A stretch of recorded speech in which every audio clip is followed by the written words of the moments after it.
We're back. Time for another edition of the Carolina Insider. It's time to recap all the Tar Heel action. I'm Jones Angell. He's Adam Lucas.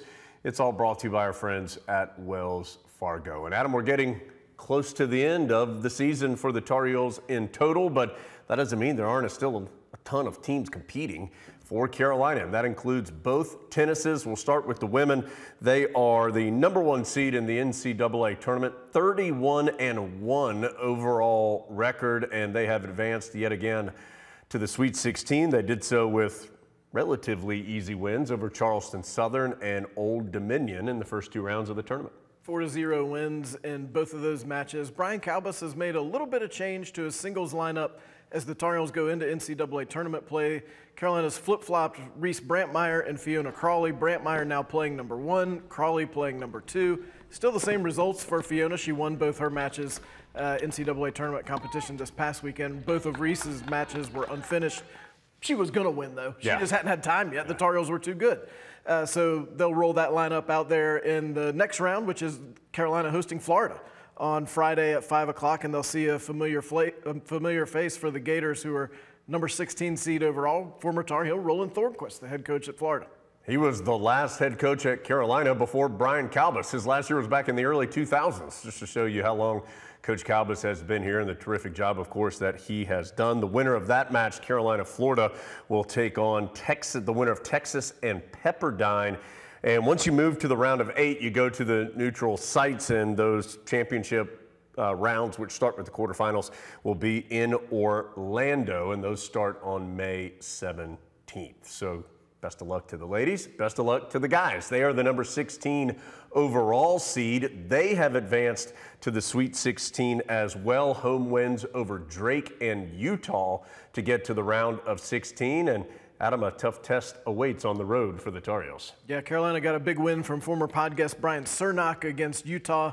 He won the clinching match in his final home match. And of course, that beautiful brand new Tuning Tennis Center over there just felt like NCAA tournament play with that nice facility. Now things get a little tougher for the Tar Heels. They're headed to Austin, Texas, the #1 seed overall, Texas Longhorns on Saturday. That'll be a tough super regional matchup for Carolina. Only team still in the regular season of action is baseball. Tar Heels coming off a long exam break. They're back in action today at home against Gardner-Webb. The Tar Heels only have 8 games remaining in the regular season before heading on to postseason play. They're 29-17 overall at the moment, and even 500 in ACC play. They have a couple of big series coming up, including one at home against NC State. That's a Thursday, Friday, Saturday matchup. Friday and Saturday of those games already sold out. You can still get some tickets to the Thursday game if you're interested. Tar Heels still have matchups with Coastal Carolina in a weekend series on the road against a Clemson team that's playing very well. So some opportunities, Adam, for baseball, which is coming off the big win right before the exam break over East Carolina. Opportunities for the baseball team to get some quality victories. The Diamond Heels are going to write the story of their season over these next 8 games because 7 of these 8 games are against top 20 RPI teams. Carolina's RPI currently is 33, which is right on the fringe NCAA tournament-wise. So the Tar Heels, you figure, have got to go at least 4-4, maybe 5-3 to feel good in these next 8. Then, of course, you've got ACC tournament competition. But this is a very backloaded schedule, and the Tar Heels need to pile up some wins to bump the RPI up a little. All right, let's move to lacrosse. We'll start with the women. They are the #4 overall seed in the NCAA tournament. The women 14-4 overall. Of course, the defending national champions, but with a lot of new pieces this year. They start tournament play Friday at home against Sacred Heart. The winner will then take on either Marquette or Richmond. That game would be Sunday at noon. It's the 18th straight NCAA tournament appearance for the women, top 5 seed for 14 consecutive years. That's incredible. And they've been pretty good at home, 29-3 all time in Chapel Hill in NCAA tournament play. Adam, unfortunately, not the same story as far as success this season for the guys. Their season has come to a close. Tar Heels ended the year with a senior day loss to Notre Dame this past weekend. Tar Heels finish up 7-7, don't get an at-large bid to the NCAA tournament. That's the second straight year after making the Final Four in the previous year. So Joe Bresci's squad finished for this year, but as Jones said, the women's still playing. And if you're coming to that Sunday match, Jones, watch out. Graduation on campus that same morning. So going to be a lot of people who don't know where they're going. You're going to Dorrance Field, 12 noon for women's lax. Still a lot of other teams going, though, and that includes softball. They are in the ACC tournament, number 6 overall seed.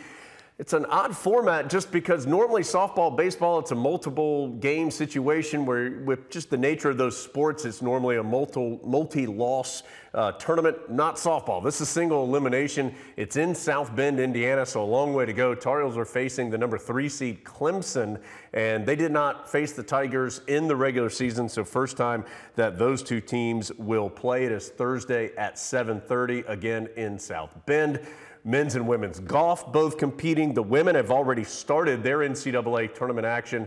They are a long way away. They're in a regional in Pullman, Washington, and finished Monday's round in 10th place in the regional. You have to be top 5 in the regional to move on to the championship round.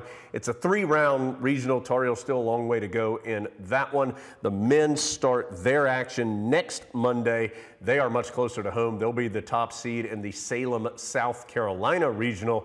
Certainly the Tar Heels on the men's side, they've been right there. They've gotten to the match play portion of the national championship round the last several seasons. They have their eyes towards that again. And Adam, also a contract extension for one of Carolina's coaches. Some good offseason news in women's basketball as Courtney Banghart gets a 5-year contract extension.